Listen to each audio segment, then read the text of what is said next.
Vamos a estar leyendo solamente los primeros 4 versículos porque después de todas maneras los vamos a pasar todos. Salmos en su número 91 dice así: El que habita al abrigo del Altísimo morará bajo la sombra del Omnipotente. Diré yo a Jehová, esperanza mía y castillo mío, mi Dios en quien confiaré. Él te librará del lazo del cazador, de la peste destructora. Con sus plumas te cubrirá y debajo de sus alas estarás seguro. Escudo y adarga es su verdad. Hermanos, tome asiento.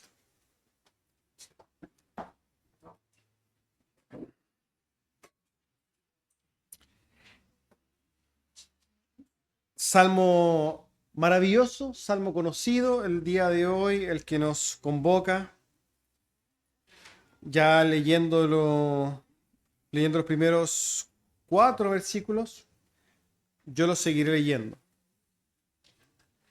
Desde el versículo 5 en adelante dice: No temerás el terror nocturno, ni saeta que vuele de día, ni pestilencia que ande en oscuridad, ni mortandad que en medio del día destruya. Caerán a tu lado 1000 y 10.000 a tu diestra, mas a ti no llegará. Ciertamente con tus ojos mirarás y verás la recompensa de los impíos, porque has puesto a Jehová, que es mi esperanza, al Altísimo por tu habitación. No te sobrevendrá mal, ni plaga tocará tu morada, pues a sus ángeles mandará cerca de ti, que te guarden en todos tus caminos. En las manos te llevarán, para que tu pie no tropiece en piedra. Sobre el león y el áspid pisarás, hollarás al cachorro del león y al dragón. Por cuanto en mí ha puesto su amor, yo también lo libraré. Le pondré en alto, por cuanto ha conocido mi nombre. Me invocará y yo le responderé. Con él estaré yo en la angustia, lo libraré y le glorificaré. Lo saciaré de larga vida y le mostraré mi salvación. Este salmo, amados hermanos, para el día de hoy quizás es tan pertinente, ¿no? ¿Por qué? Lo digo el día de hoy porque hoy día, siglo XXI, ¿hoy día cuánto estamos? Estamos a 9 de noviembre del 2025, estamos en vivo. El día de hoy, hermanos, vivimos en una sociedad bastante triste, bastante penosa, ¿no? El otro día veía una noticia que no recuerdo el país, pero había personas que ya se estaban dedicando hoy día a vender abrazos. Vender abrazos, hermano. ¿Sí? La sociedad en ciertos lugares es tan fría, hermano, que incluso el tema del cariño genuino, de un abrazo apretado, ¿cierto? Se vende. Se vende porque la sociedad está vaciada. No solamente está fría, está vacía, está llena de miedo.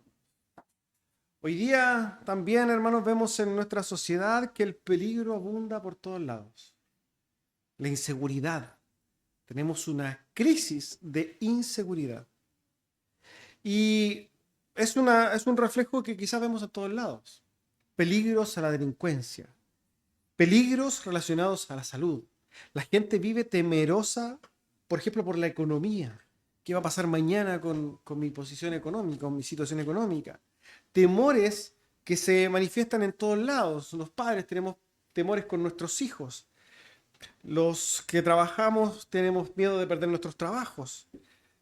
La salud que hoy día nosotros tenemos miedo de perder esa salud. Hermanos, hay un temor constante.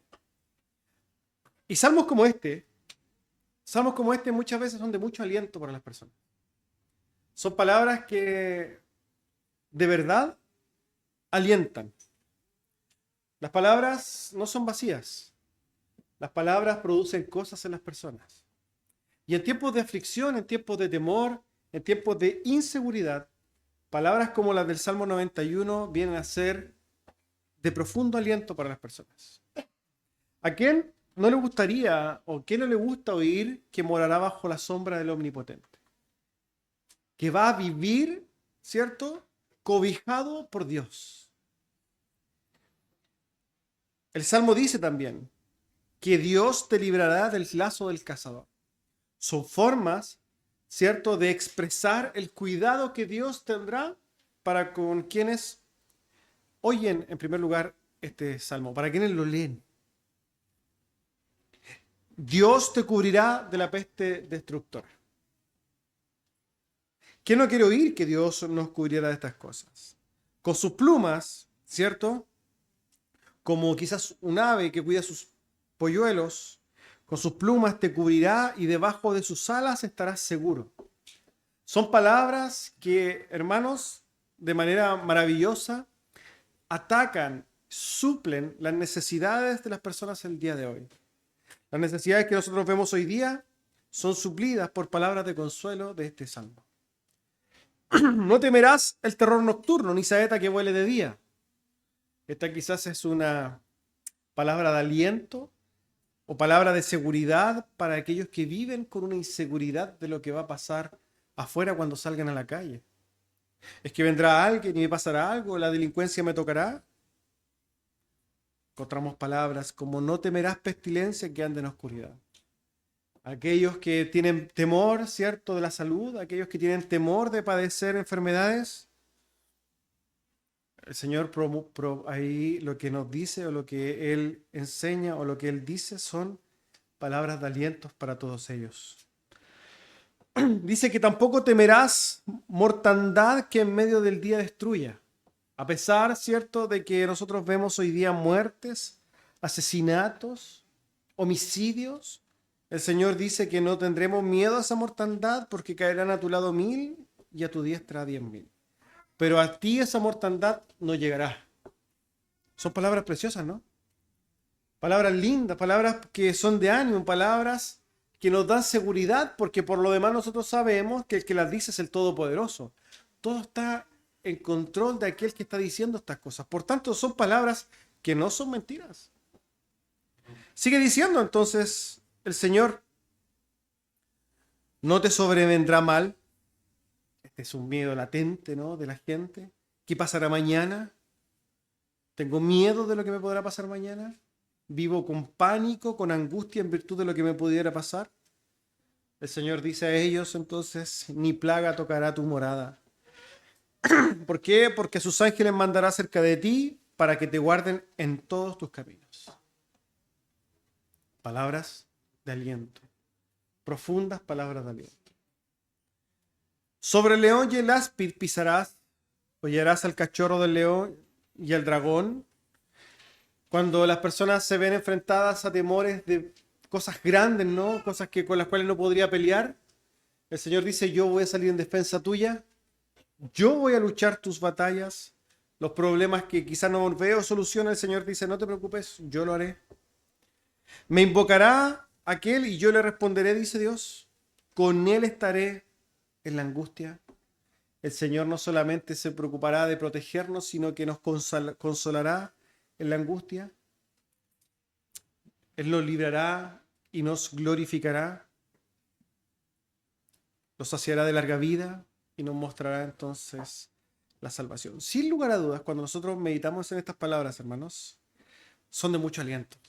Son de mucho, pero mucho aliento, de consuelo, palabras de fortaleza. Son, hermanos, las promesas del Evangelio para sus hijos. Y aquí, obviamente, hermanos, tengo que hacer un hincapié, tengo que hacer una observación y tengo que hacer una aclaración en pos del Evangelio. ¿Por qué? Porque, en primer lugar, todas estas promesas no pueden ser entendidas sin conocer quién es Dios. Lo repito. Estas promesas no pueden ser entendidas fuera de la persona de Dios y cómo lo conocemos. Para nosotros estas palabras, para los creyentes, para los verdaderos creyentes, son mucho más que promesas de que nada nos va a pasar. Para nosotros tiene un significado mucho más profundo, por cuanto lo que nosotros vemos en el Salmo es justamente la declaración de que Dios gobierna nuestras vidas y las conduce en virtud de su sabiduría y hará con nuestras vidas conforme a su benevolencia y a esa gloriosa sabiduría. Y que en momentos de dificultad, en momentos quizás de dolores, el Señor aún así estará con nosotros acompañándonos en la angustia. Para los creyentes, obviamente, que nosotros quizás podemos decir conocemos a Dios a la luz de las Escrituras, entonces este salmo tiene un significado mucho más profundo. Pero juntamente con esto, y con el afán de la predicación del Evangelio, tengo que hacer otra aclaración que es mucho más dolorosa, podríamos decir. Y es que estas palabras no son dichas para todos. Las palabras que encontramos en la Biblia no son para que cualquier persona se acerque a la Escritura, las lea y diga que son para mí. Estas palabras son leídas también por creyentes y por no creyentes. Y muchos no creyentes toman estas palabras para decir, estas palabras son mías, porque suenan bonitas. Pero hermanos, el mismo Salmo deja claro para quién son estas palabras. Estas palabras no son para cualquiera, sino que tienen unos destinatarios en particular. Hay un grupo de personas que son los destinatarios finales de estas palabras de aliento. El Señor, cuando las inspiró, ¿no?, tenía en su mente y en su corazón un grupo de personas. ¿Quiénes son esas personas? Es una pregunta quizás pertinente, ¿no? Bueno, esas personas aparecen individualizadas en el versículo 1, el versículo 8, el versículo 9 y el versículo 14 de este mismo salmo. El versículo 1 parte diciendo entonces, el que habita al abrigo del Altísimo. Ya sabemos que este tipo de personas a las cuales es dirigida este salmo son personas que habitan al abrigo del Altísimo. Son abrigadas por Dios. El versículo 8 dice, ciertamente con tus ojos mirarás y verás la recompensa de los impíos. El versículo 8 marca un matiz. Le está hablando a un tipo de personas que no son los impíos, obviamente, porque a estas personas le dice, mira, los impíos tienen otro destino. Por tanto, podemos empezar a comprender que los receptores de este mensaje no son los impíos.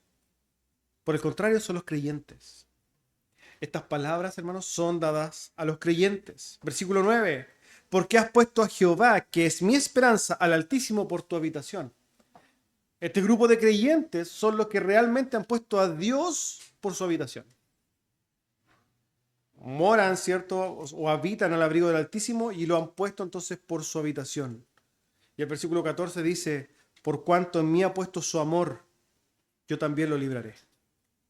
Son aquellos entonces, los creyentes, los que habitan, ¿cierto?, a la sombra del Altísimo. Aquellos que han puesto en Dios su amor, aquellos que han puesto en Dios su confianza, son sus hijos, los que realmente pueden acercarse al Salmo número 91 y decir, realmente con certeza, estas palabras son para mí. Estas palabras son para los que viven al abrigo de Dios, no son para los impíos, son para los creyentes genuinos, son para los que han puesto su esperanza en Dios, son para los que han puesto su amor en Dios, son para aquellos que son libres, son para aquellos que serán puestos en alto porque han conocido a Dios. Esto, hermanos, cuando uno lo entiende, genera cierta tristeza, ¿no? ¿Por qué? Porque como dijimos, son muchas las personas que se acercan a este salmo para encontrar consuelo. Pero se autoengañan. Porque estas palabras, hermanos, son dadas a sus hijos. Son dadas a los hijos de Dios, por Dios mismo. Y por más que algunas personas proclamen verdades antibíblicas, como por ejemplo decir que todos somos hijos de Dios, la Escritura dice claramente, amados hermanos, que no todos somos hijos de Dios. Este mundo en el que habitan hoy día ya creo que 8 billones de personas está compuesta por dos grupos de personas, hijos de Dios y aquellos que no son hijos de Dios. ¿Quiénes son los hijos de Dios? El apóstol Juan en su epístola, en su evangelio, dice en el capítulo 1, versículo 12 en adelante, mas a todos los que le recibieron, a los que creen en su nombre, les dio potestad de ser hechos hijos de Dios, los cuales no son engendrados de sangre, sino ni voluntad de carne, sino de voluntad de varón, tampoco de voluntad de varón, sino de Dios. En otras palabras, todos los que son hijos de Dios llegan a ser hijos de Dios por medio de la fe. Y obviamente, amados hermanos y oyentes, el punto es que esta es una predicación del Evangelio. Tomamos el Salmo 91 para decir, miren, los que no conocen a Dios, miren las promesas preciosas que Dios tiene para sus hijos. Alguien podría preguntar entonces, ¿cómo es la forma? ¿Cómo yo llego a ser hijo de Dios? ¿Qué es lo que tengo que hacer para ser un verdadero hijo de Dios? Bueno, el Señor en la Escritura nos muestra cómo hacer esto y nos dice que nosotros tenemos que arrepentirnos y creer en el Evangelio. Y obviamente, si nosotros sabemos que hay algo velado, porque el mundo está cegado, es justamente el hecho de que no entiende y no encuentra motivos para arrepentirse. La gente no sabe por qué se tiene que arrepentir. La gente no tiene idea de por qué tendría que arrepentirse de algo. Bueno, todas las personas que no tienen idea de por qué tienen que arrepentirse, yo les voy a decir, tienen que arrepentirse de su rebeldía contra Dios. Tienen que arrepentirse de su enemistad contra Dios. Tienen que arrepentirse de transgredir la ley de Dios y por tanto pecar. Tienen que arrepentirse de manifestar la maldad de sus corazones durante toda su vida. Tienen que arrepentirse de haberse levantado en contra de Dios. Tienen que arrepentirse de haber despreciado toda su vida a Dios. Tienen que arrepentirse de haber hecho maldad toda su vida. Tienen que arrepentirse de todo lo que su corazón y su carnalidad ha manifestado a través de sus pensamientos, de sus acciones, de sus deseos, de todas las cosas que ha hecho en contra de la ley de Dios. ¿Por qué tiene que arrepentirse? Porque Dios no dejará al culpable sin castigo. Dios no dejará al culpable como inocente. Otra cosa que el mundo desconoce, sin lugar a dudas, es quién es Dios. Y nuestro Dios es bueno. Dios, el mundo dice que Dios es amor. Podríamos decir que el amor es un atributo de Dios, sí, sin lugar a dudas, pero Dios es un Dios de amor, pero no deja de ser justo. Dios es justo, hermanos. Dios es incorruptible. Dios no deja pasar la maldad. Dios no avala la maldad. Dios no convive con la maldad. Dios no tolera la maldad. Dios no va a abrazar la maldad por más que los hombres piensen que Dios los va a abrazar y les va a decir, ven a estar conmigo sin tener que hacer justicia. Dios es un Dios incorrupto. Dios va a castigar, por tanto, la maldad. Es parte de su propia naturaleza santa castigar el mal y derramar su ira sobre la maldad. El mundo no quiere entender que es malo delante de Dios, que es rebelde delante de Dios. Y por tanto, se va a encontrar cuando llegue su hora y se pare delante del Señor, que Dios no es como ellos pensaban. Se van a encontrar con un Dios totalmente limpio y a la luz de esa limpieza van a ver su propia maldad y van a decir, como Isaías, ay de mí que soy hombre muerto. ¿Por qué? Porque la maldad abundante en el corazón va a ser castigada eternamente. El infierno es real.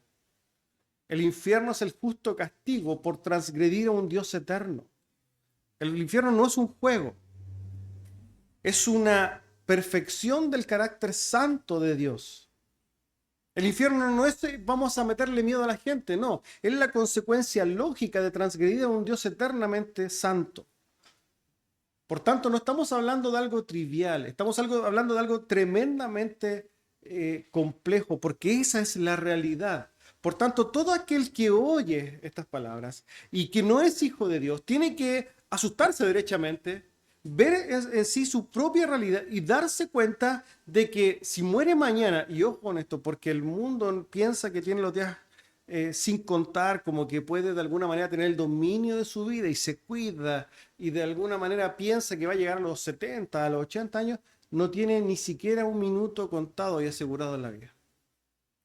Nadie. ¿Por qué? Porque es Dios el que tiene los días contados. Por tanto, el tiempo de arrepentirse es hoy día.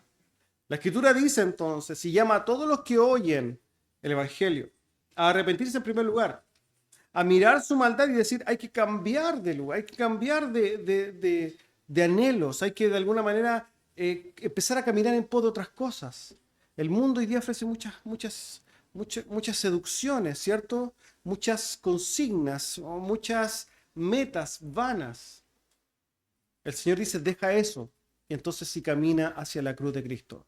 Y de ahí entonces también el Evangelio reclama fe. Reclama depositar su fe en Jesucristo. En Jesucristo, Dios encarnado. Es casi irónico, amados, que cuando uno habla con personas en el mundo y muchos que profesan incluso la fe evangélica, no saben por qué Jesús vino. Piensan que Jesús vino para enseñar ciertos principios, ¿no? O vino para mostrar lo que es la virtud. No. Jesucristo, hermanos, vino con una misión salvífica. Jesucristo vino, Dios se hizo carne, caminó en perfecta obediencia y santidad en medio de nosotros.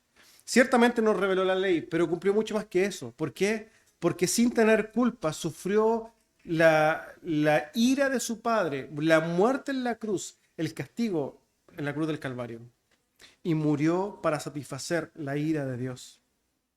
Murió para pagar por nosotros. El Cordero de Dios subió voluntariamente a la cruz para pagar por nuestras transgresiones. ¿Para qué? Para que nosotros podamos creer en Él y ser parte de la familia de Dios. Para que podamos ser llamados hijos de Dios. Por tanto, quizás particularmente a aquellos que no conocen la fe, que no pueden decir con autoridad, soy hijo de Dios, el llamado es a arrepentirse y a creer en el Evangelio. Nosotros tenemos la misión como hijos de Dios de proclamar, amados hermanos, la buena nueva de salvación. Hay un texto que el Señor dice que por medio de nosotros habla y clama, ruega por medio de nosotros para que se reconcilien con Dios. Desde esta tribuna, entonces, desde este púlpito, ruego a aquellos que no se han reconciliado con Dios que consideren sus caminos. Les ruego que mediten en su vida. Les ruego profundamente que se reconcilien con Dios. Que no hay cosa más importante para el ser humano que su relación con Dios. Les suplico que mediten en su destino. Les suplico que mediten en su vida y en su alma, porque hay un alma. Les suplico, ¿por qué no?, para que mediten en las cosas verdaderas e importantes de nuestra existencia. Que se dejen de vanidades, que se alejen de las vanidades y de las seducciones absurdas que este mundo vende. Y realmente se acerquen a Jesucristo con corazones humillados. ¿Para qué? Para que puedan entonces tener una relación y una comunión con ese Dios. Una comunión que no es pasajera, que no termina en esta vida, sino que es eterna.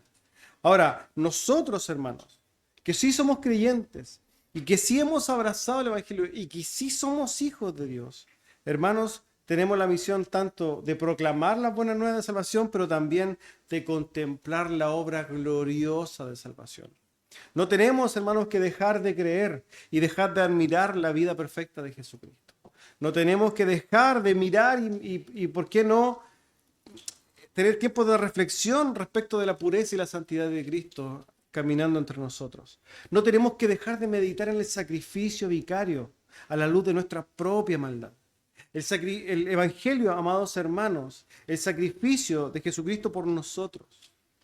La obra de redención forma parte de cada paso que nosotros damos en la vida, de cómo somos trabajadores, de cómo somos esposos o esposas, de cómo somos padres, de cómo somos ciudadanos. En todo el Evangelio se hace visible cuando nosotros reflexionamos en él.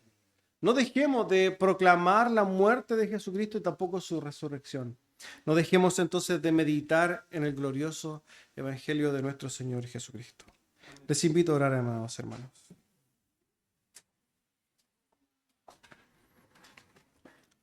Padre glorioso, damos gracias por este tiempo en el cual podemos meditar en su glorioso Evangelio.